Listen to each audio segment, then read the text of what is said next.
សូរំចងបាត់បងស្វាមីព្រាត់ពីដួងហារតែយាយស្រីចំបាឯកាយេវីដំបង្ខំមាត់ក្ដីមេត្តាអារម្មណ៍ចង់បុប្ផាក្រំខ្លោចផ្សារីរេមិនត្រឹមខ្លោចផ្សាតែឯងកាយរានាងជាមិនហាយពោបាត់ឆោមឆាយក្នុងផ្ទៃ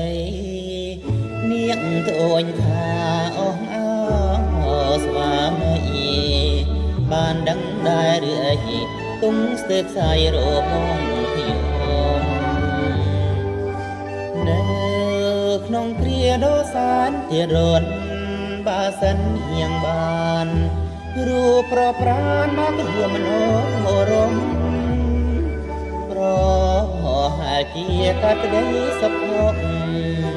ព្រោះបានជួបជុំក្ដីកំពូលដួងចិត្តលើកហាត់បួងសួងដល់អងទេវតាសូមលោកជួយមេត្តាដឹកនាំមាសនាឲ្យបានជួបចិត្តនឹងទួកបជាប់អស់មួយជីវិតបានរួមក្ដីស្នេហ៍ស្និទ្ធលួងដល់គ្រាអាវសា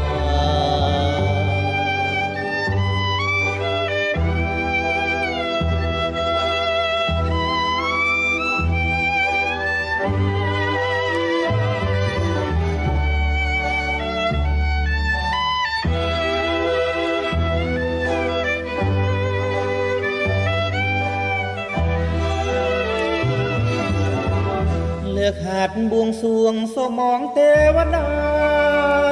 សូមលោកជួយមេត្តាដឹកនាំមាសនាឲ្យបានជួបចិត្តនឹងគួកបជាប់អស់មួយជីវិតបានរួមក្ដីស្នេហ៍ស្និទ្ធលួងដល់គ្រាវ